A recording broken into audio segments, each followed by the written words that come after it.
Tá? Não vou entrar nesse mérito. Mas, de qualquer forma, uma coisa eu preciso ver. Ela fez algo que era necessário. Como presidente da República, ela precisava fazer isso. E ela fez. Que bom. Vamos pegar só essa parte aí. E tomara que esse negócio seja definitivamente paralisado.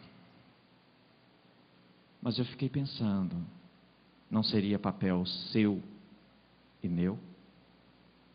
Agir para tentar mudar a mentalidade dessas pessoas, para tentar influenciá-los, e influenciá-los de maneira correta, ou da maneira correta. E você pode sim ser um instrumento de Deus para falar numa reunião como essa. Bom, o que nós queremos dizer com isso? O que o Senhor está falando com você, conosco, a respeito disso? Ele está olhando para o seu coração, para as suas motivações, para o seu projeto. Deus deseja levantar uma geração diferente, isso não tem a menor dúvida. Com quem Ele vai contar? Olha, se tivermos aqui um grupo de intercessoras, mulheres levantadas em intercessão, maravilha. Se tivermos um grupo de louvor abençoado, maravilha. Se tivermos um ministério de adolescentes, um ministério de jovens ungidos, cheios de Deus, maravilha para a igreja. Mas se a igreja tiver um grupo de homens que se levantam com autoridade e com exemplo, com conduta fiel, com relacionamento sadio com suas famílias, irmãos, isso vai produzir um impacto tremendo. Eu creio nisso. Se você crê, pode dar um glória a Deus. E é interessante porque quando o homem fala é diferente. E a gente falar para um público masculino também é diferente. A voz é diferente. Ver homem cantar juntos é diferente. E eu devo dizer que é bonito, viu? Eu acho que é até mais bonito. Porque a voz masculina é bonita. E ver então os homens dizer, em conjunto, glórias ao nome do Senhor, é maravilhoso, isso soa diferente. Então nós podemos dizer, glórias ao nome do nosso Senhor. Aleluias. Bendito seja o nosso Deus. Mais algumas coisinhas. O seu testemunho cristão, você ser referência para os seus amigos, ser referência no seu trabalho, ser referência na rua, você ser referência na escola, como dissemos antes.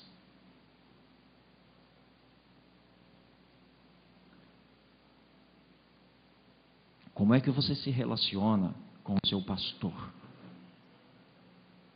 Irmãos, eu queria que você de fato analisasse dentro de você, Deus está olhando.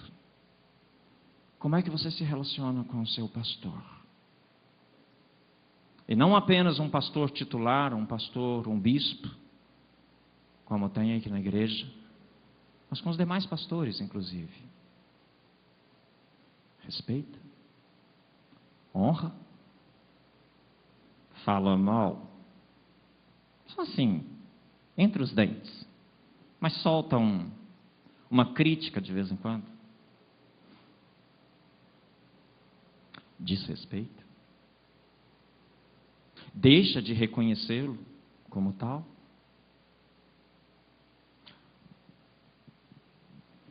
A palavra do Senhor diz, lá em 1 Tessalonicenses 5, versículos 12 e 13, reconheçais aqueles que presidem sobre vós. Oh, texto maravilhoso, irmãos. Não é para mim como pastor, é para o povo de Deus. E a recomendação do apóstolo é: tratai-os com grande estima e com grande amor. Está escrito.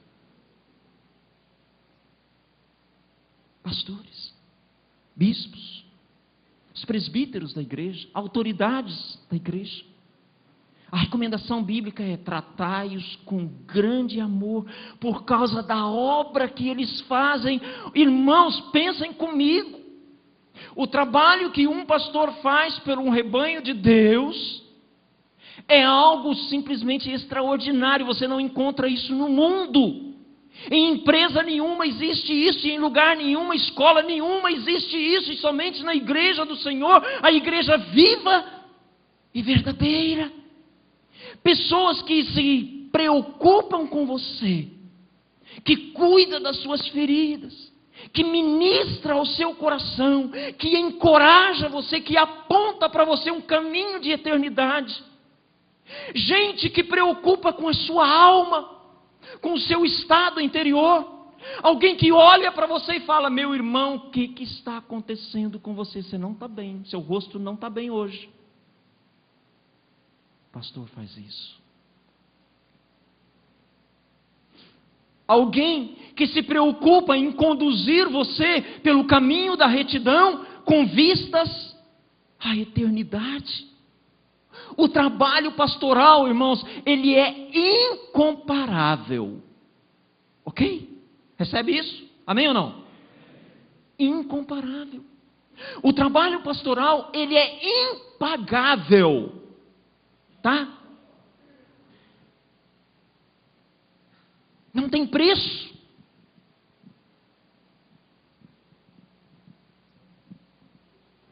Os pastores estão aqui? Os pastores da igreja estão aqui ou não?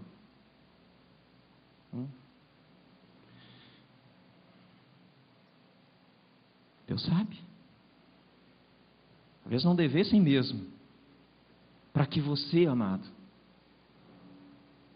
o Espírito Santo possa ministrar em você a necessidade bíblica de você reconhecer alguém que ministra na sua vida, que cuida de você e que está te preparando para o encontro com o Senhor Jesus. Esses pastores são dignos de honra. Ministros de Deus são dignos de honra. E eu posso falar com propriedade pelo fato de não ser daqui. E algumas coisas Deus realmente prepara para que sejam ditas ao seu povo, não pelo próprio pastor da igreja, mas alguém que vem para dizer aquilo que deveria fazer parte do nosso estilo de vida. Corrigir os filhos, conduzir a família, para que a família tenha esse mesmo sentimento. E olha, se você tiver um sentimento correto e uma ação, uma atitude correta em relação ao seu pastor, e ensinar a sua família a ter o mesmo, você terá uma geração de pessoas que irão honrar a Deus através dos seus pastores. Irão honrar os seus pastores, irão honrar a família pastoral. Mais um e mais um fazendo isso, e nós teremos um povo que honra ao Senhor. Deus vai se alegrar com isso, irmão. Pode ter certeza disso. Caso contrário, Ele não deixaria o texto escrito. E são vários textos, eu peguei apenas um, que fala sobre isso. Deus está olhando para o seu coração, para a sua atitude em relação à família pastoral. Poderíamos pensar ainda a respeito de ofertas no templo, poderíamos pensar a respeito de oferecer os bens ao Senhor, a intenção do coração quando atende a um apelo. E então, quem sabe, compreendermos um pouco melhor o que aconteceu com Abel. Diz o texto de Hebreus capítulo 11, versículo 4. Vamos conferir. Pela fé, Abel ofereceu a Deus maior sacrifício que Caim, ou mais excelente sacrifício que Caim. Vamos ver lá. Hebreus 11, versículo 4, isso. Pela fé, Abel ofereceu a Deus mais excelente sacrifício do que Caim, pelo qual alcançou o testemunho de que era justo. Alcançou o testemunho de quem? Um irmão, uma irmã, um pastor, alguém que virou para Abel? Não, testemunho do Pai. Testemunho de Deus. Você é fiel. Deus olha para você. E Ele dá testemunho sobre você. E Ele vê em você fidelidade, lealdade.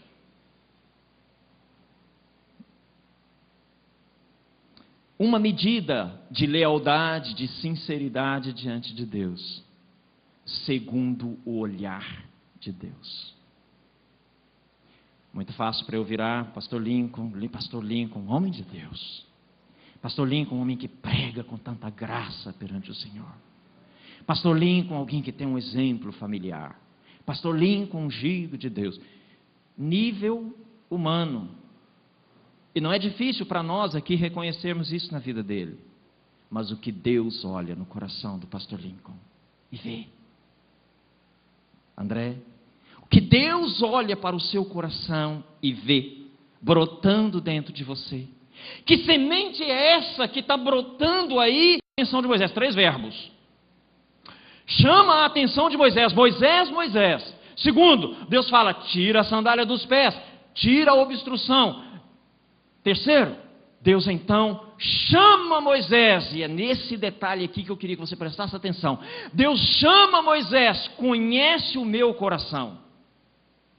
Moisés, eu tenho visto a aflição do meu povo, e eu tenho um projeto para o meu povo.